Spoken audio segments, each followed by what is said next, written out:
एक कि हमारा रिस्पॉन्स क्या होगा और दूसरा दुनिया का रिस्पॉन्स क्या होगा। क्या हम चू चू करते करते बस बैठ जाएंगे कि हम रिटेलिएट करेंगे? और अगर हम रिटेलिएट करेंगे, बताने की जरूरत नहीं है, कहने की कोई जरूरत नहीं है, मगर रिटेलिएशन जो है इंडिया को बताना कि बंबई में और दिल्ली में ये बम फट सकते हैं अगर लाहौर में फट रहे हैं। लाली साहब, पहले आपकी तरफ आते हुए कैसा आप महसूस कर रहे हैं लाली साहब कि ये तो अच्छी एक काविश है कानून नाफिज करने वाले इदारों की कि सारा सुराग उन्होंने लगा लिया, लेकिन जब हम ये बात करते हैं कि इंडिया की तरफ निगाहें उंगलियां हमारी जाती हैं लेकिन उसके बाद असर कुछ नहीं होता, ये तो एक तसलसल से कार्रवाइयां पाकिस्तान के खिलाफ वो कर रहे हैं। बिल्कुल सही फरमाया आपने समीना। अब आपने पूछा है कि हम करना क्या चाहिए और किस चीज पे डिपेंड कर रहा है। देखिए, सीधी सादी बात यह है, एक कि हमारा रिस्पॉन्स क्या होगा और दूसरा दुनिया का रिस्पॉन्स क्या होगा। क्या हम चू चू करते करते बस बैठ जाएंगे कि हम रिटेलिएट करेंगे? और अगर हम रिटेलिएट करेंगे, बताने की जरूरत नहीं है, कहने की कोई जरूरत नहीं है, मगर रिटेलिएशन जो है इंडिया को बताना कि बंबई में और दिल्ली में ये बम फट सकते हैं अगर लाहौर में फट रहे हैं, खास तौर जब आपका इतना ब्लेटेंट इंटरवेंशन है। और सिर्फ आपका नहीं, ये एनडीएस का भी इंटरवेंशन है।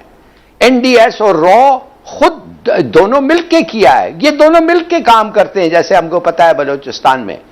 और एक बहुत बड़ी बात है, एक बहुत बड़ा फर्क है इस ऑपरेशन में और दूसरे जिस किस्म के मिलिट्री ऑपरेशंस आप समझे होते हैं, और वो ये है कि ये सिविलियन इदारा है रॉ, और रॉ का चीफ जो है वो प्राइम मिनिस्टर ऑफ इंडिया है और उसका डिप्टी चीफ डोवाल है। इन अदर वर्ड्स, उनकी सिग्नेचर और परमिशन के बगैर, लिटन सिग्नेचर और परमिशन के बगैर ये नहीं चलता, ये ऑर्गेनाइजेशन।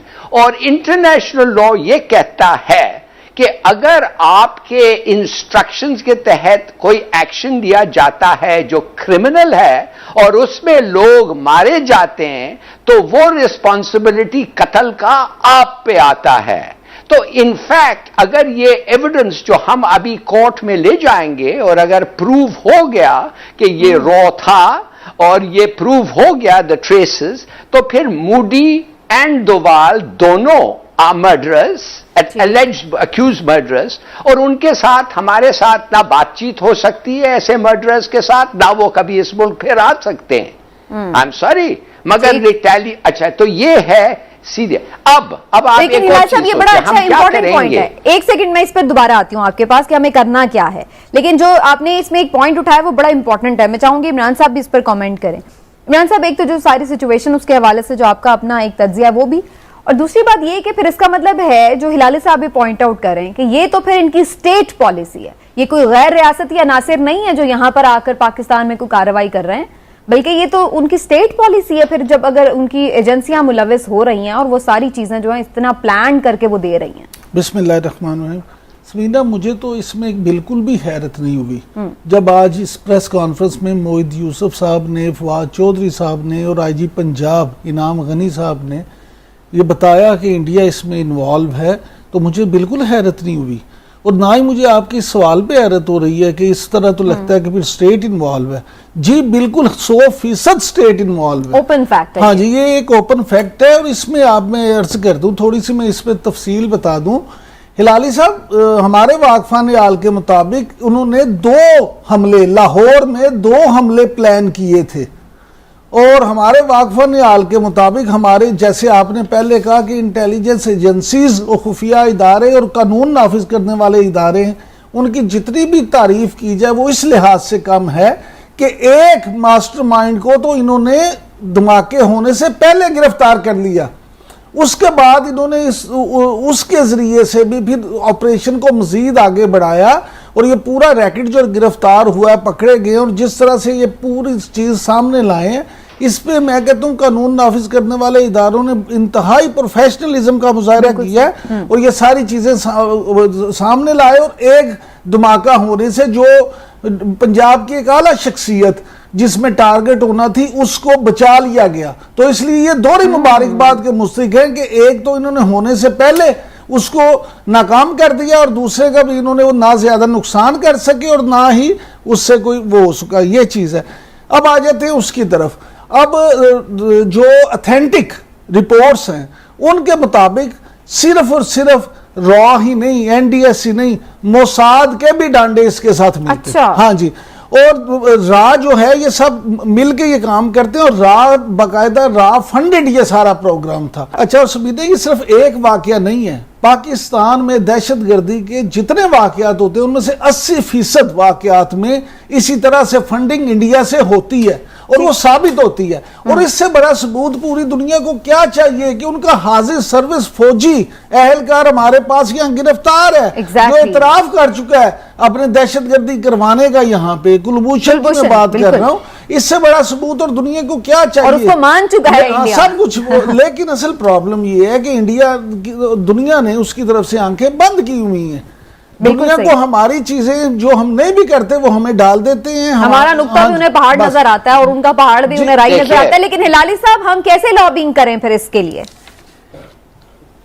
आप ये सुनिए, बात असल ये है कि हम इसको इमीडिएटली, अगर बाय द वे ये काफी नहीं है, ये एलिगेशंस हैं, अभी कोर्ट में इसको पेश करना चाहिए।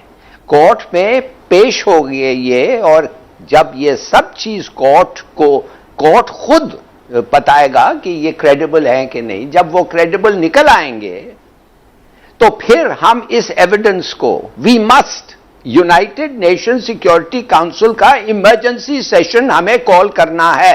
Very simple. इसलिए कि अगर ये एविडेंस वो नहीं सुनना चाहते हैं तो फिर इसका मतलब है कि उनको लॉ एंड ऑर्डर और पीस बिटवीन कंट्रीज में कोई इंटरेस्ट ही नहीं है।